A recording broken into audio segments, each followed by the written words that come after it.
নির্বাহী আদেশে রাজনৈতিক দল নিষিদ্ধের পক্ষে নয় বিএনপি। দলটির নেতারা বলছেন, নির্বাচন ভণ্ডুলের জন্য পরাজিত শক্তির সঙ্গে আঁতাত করে জামায়াত সহ ইসলামী দলগুলো পিআর পদ্ধতি সহ নানান ইস্যুতে বিক্ষোভ কর্মসূচি দিচ্ছে।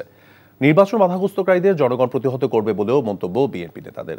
রাজধানীতে আলাদা অনুষ্ঠানে তারা এসব কথা বলেন। হাসান মাহমুদের রিপোর্ট। নিজের গুলশানের বাসায় সাংবাদিকদের সাথে আলাপে বিএনপির স্থায়ী কমিটির সদস্য সালাউদ্দিন আহমেদ বলেন, রাজনৈতিক মাঠে বিএনপি কাউকে প্রতিপক্ষ নয়, প্রতিদ্বন্দ্বী মনে করে। তিনি বলেন, নির্বাহী আদেশে দল নিষিদ্ধ সমর্থন করে না বিএনপি।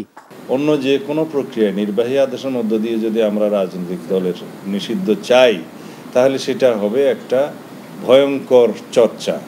কারণ এখন যারা জাতীয় পার্টি সহ 14 দলের রাজনৈতিক দল হিসাবে নিষিদ্ধ ঘোষণা চাচ্ছেন, তাদের বক্তব্য যদি সত্য হয়, তাহলে তারা সেই অভিযোগটা আদালতে উত্থাপন করতে পারে, আইন তো আছে। জাতীয় স্বার্থে সবাই একমত পোষণ করার কথা জানিয়ে সালাউদ্দিন আহমেদ বলেন, নির্বাচনকে বিলম্বিত বা বাধাগ্রস্ত করতে দেবে না জনগণ। তিনি বলেন, রাজনৈতিক স্থিতিশীলতা তৈরি না হলে পতিত স্বৈরাচার সুযোগ নেবে।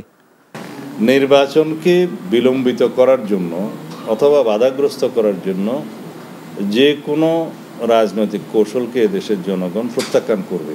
বাংলাদেশের রাজনৈতিক কালচার এবং নির্বাচনের ইতিহাস কোনোটার সাথেই সামঞ্জস্যপূর্ণ নয়।